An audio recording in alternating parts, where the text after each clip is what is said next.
मुझे लगता है कि ये समाजवादी पार्टी की जो असली फितरत है और जो उनकी इस प्रकार के अपराधियों को कवर फायर देने में जो उनकी सीमा है उसको वो दर्शाता है। और जब से ये दो लड़कों की ताकत बढ़ी है तब से अपराधियों की हिम्मत और हिमाकत भी उसी अनुपात में बढ़ती हुई नजर आ रही है।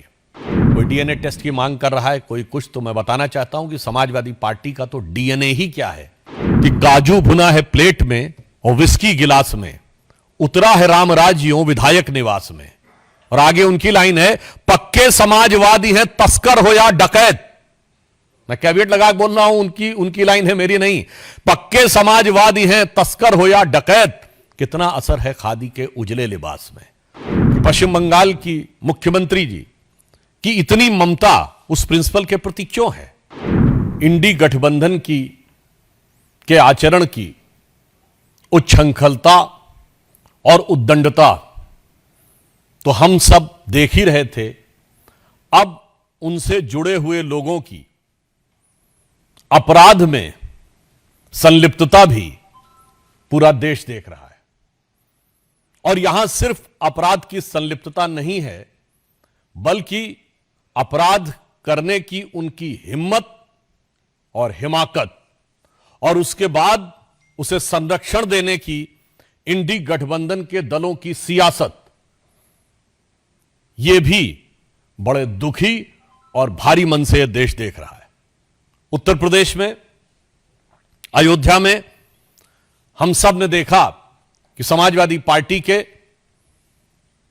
एक नेता मोहित खान के ऊपर किस प्रकार नाबालिग के साथ बलात्कार का आरोप लगा और उसके ऊपर हमने यह देखा कि संवेदनशीलता तो छोड़िए, किस निर्लज्जता के साथ उसके ऊपर राजनीति की गई।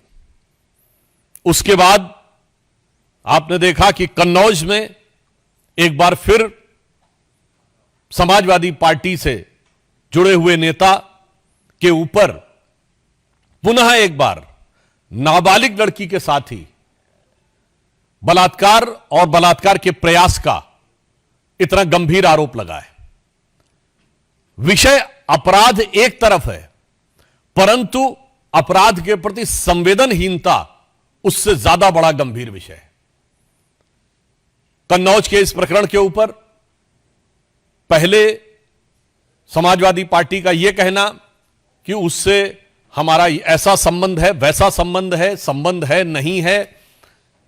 जहां तक अखिलेश यादव जी की उनकी संवेदना की चिट्ठी तक अवेलेबल है। और उससे अधिक गंभीर बात है कि समाजवादी पार्टी की एक नेत्री ने यह तो स्वीकार किया ही कि कन्नौज का आरोपी उनकी पार्टी का पूर्व नेता है, उसके साथ एक बहुत ही संवेदनहीन और अशोभनीय बयान भी दिया कि 15 वर्ष की वह लड़की कौन सी नौकरी प्राप्त करने के लिए रात में गई थी।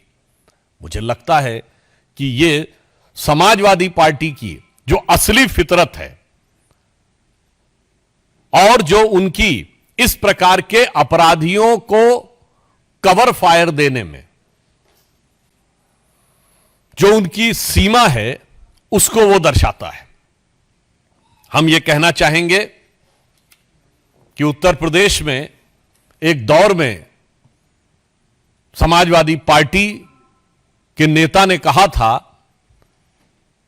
2 लड़कियां जिनके साथ बलात्कार हुआ था उन्हें न्याय नहीं मिला था तो उन्होंने आत्महत्या कर ली थी। उसके बावजूद एक ऐसा असंवेदनहीन बयान दिया था कि लड़कों से गलती हो जाया करती है। आज मैं कहना चाहता हूं कि यूपी के जो 2 लड़के हैं, जो चुनाव के समय कहते थे 2 लड़के, उन लड़कों के साथ के जो लोग हैं वो गलती नहीं अपराध कर रहे हैं। और जब से ये 2 लड़कों की ताकत बढ़ी है तब से अपराधियों की हिम्मत और हिमाकत भी उसी अनुपात में बढ़ती हुई नजर आ रही है। दुख की बात यह है कि इस प्रकार के विषय पर, जहां नाबालिग बच्चियों के साथ इस प्रकार के दुष्कर्म का आरोप हो, वहां पर ईमानदारी से, क्योंकि हम ये मानते हैं कि अपराध और अपराधी को जात पात पंथ मजहब और राजनीतिक दल के तराजू पे नहीं तौलना चाहिए, उसे सिर्फ अपराधी देखना चाहिए। परंतु उसके बावजूद बजाय संवेदनशीलता के अनेक प्रकार की मांगे की जा रही हैं। कोई डीएनए टेस्ट की मांग कर रहा है, कोई कुछ। तो मैं बताना चाहता हूं कि समाजवादी पार्टी का तो डीएनए ही क्या है। अपराध और अपराधियों का सहज साथ, यह पूरे उत्तर प्रदेश को पता है कि अपराधियों के हौसले सबसे ज्यादा बुलंद समाजवादी पार्टी के शासनकाल में होते थे। और समाजवादी पार्टी का असली डीएनए, मैं समाजवादी पार्टी के ही बहुत पुराने समाजवादी नेता हुए और शायर हुए अदम गोंडवी, जिनकी की एक बड़ी प्रसिद्ध पंक्ति है, और ये मैं कैविएट लगा के बोल रहा हूं, ये उनके शब्द हैं, मेरे नहीं हैं। उन्होंने समाजवादी पार्टी में आए हुए आपराधिक तत्वों के हौसले बुलंद होने पर दुखी होकर लिखा था कि यह समाजवादी आंदोलन कहां पहुंच गया। उन्होंने यह लिखा था कि काजू भुना है प्लेट में और विस्की गिलास में, उतरा है रामराज यूं विधायक निवास में। और आगे उनकी लाइन है, पक्के समाजवादी हैं तस्कर हो या डकैत। मैं कैविएट लगा के बोल रहा हूं, उनकी लाइन है, मेरी नहीं। पक्के समाजवादी हैं तस्कर हो या डकैत, कितना असर है खादी के उजले लिबास में। तो मुझे लगता है कि यह समाजवादी पार्टी के ही एक समाजवादी नेता के दिल का दर्द आज की समाजवादी पार्टी के असली डीएनए यानी राजनीतिक डीएनए को बताने के लिए पर्याप्त।